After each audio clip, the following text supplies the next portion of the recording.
Hi, I'm Rachel Mikva, a professor at Chicago Theological Seminary. Welcome to the program Religious Freedom Requires Choice, where I'll share some perspectives, religious perspectives, on reproductive justice.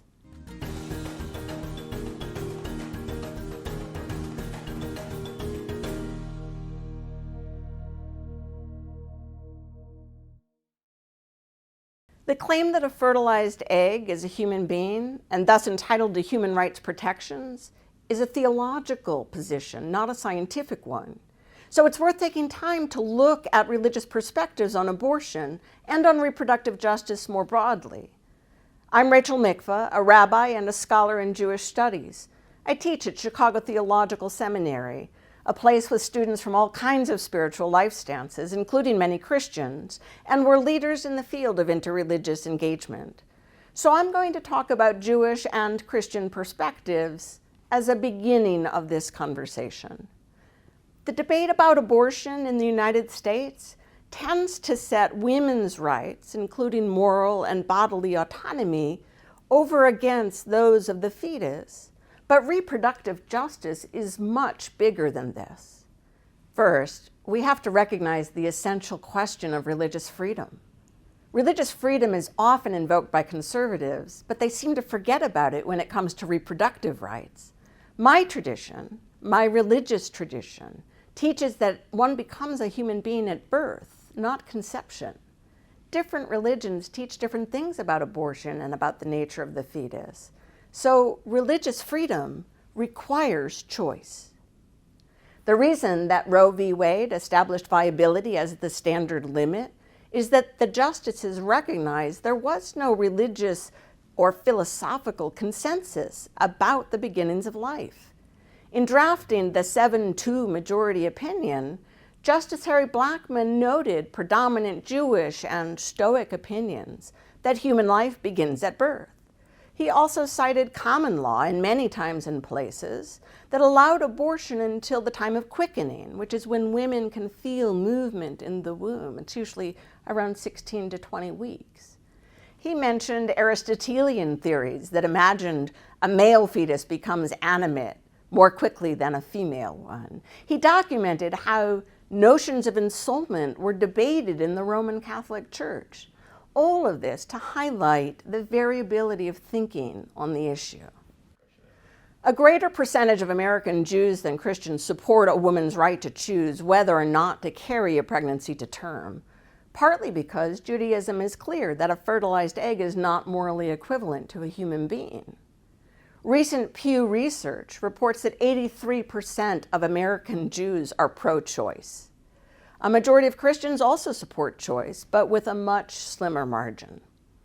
If you trace this difference back through layers of history, religious texts, public policy, sometimes having more to do with gender politics than religion, you may still find that the translation of a single word in the Hebrew Bible is at the root. There's only one explicit biblical reference to legal consequences when a pregnancy is disrupted, in this case, a miscarriage. The passage is in Exodus 21, and the text makes a distinction between the status of the woman and the status of the fetus. It says, when men fight and one of them pushes a pregnant woman and a miscarriage results, but no other damage, the Hebrew word is ason, no other damage ensues, the one responsible shall be punished when the woman's husband exacts it, paying a fine based on reckoning. But if other damage ensues, the penalty shall be life for life, eye for eye, tooth for tooth. Death of the fetus isn't considered murder, or it couldn't be reconciled with a fine. Even manslaughter would require that the assailant flee to a city of refuge. Life for life applies only if the woman is otherwise harmed. The Septuagint, however, which is the Greek translation that became very influential in early Christianity, translates the Hebrew word ason, meaning damage, as form. The change yields a very different understanding. If the fetus is unformed when the woman miscarries, the penalty is only a fine. If it's formed, then you get life for life, eye for eye, tooth for tooth. The central question becomes the nature of the fetus, not the welfare of the woman. Although both the Hebrew and the Greek texts were Jewish in origin, these perspectives came to shape Jewish versus Christian approaches to questions of abortion.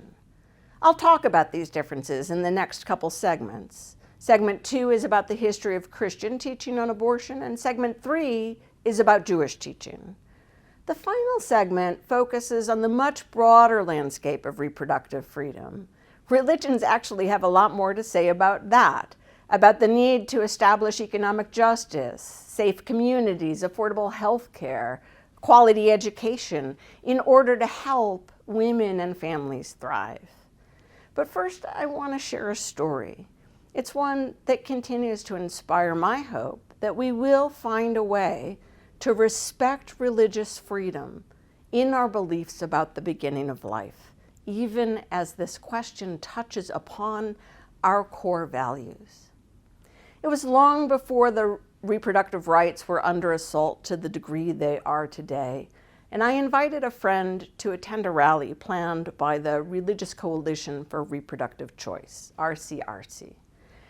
The organization describes itself as a broad-based national interfaith movement that brings the moral force of religion to protect and advance reproductive health, choice, rights, and justice through education, prophetic witness, pastoral presence, and advocacy.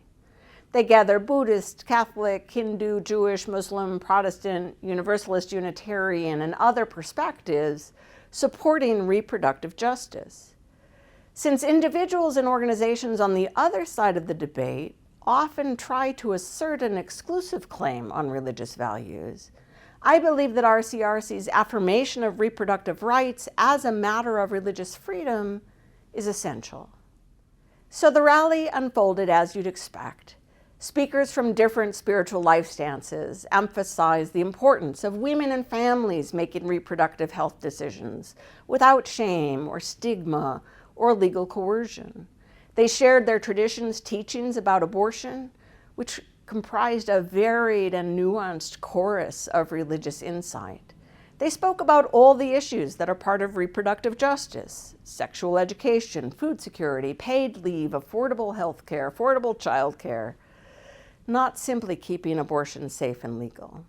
And then someone introduced a song composed for the occasion, "An Acorn is Not a Tree," and my friend began to fume.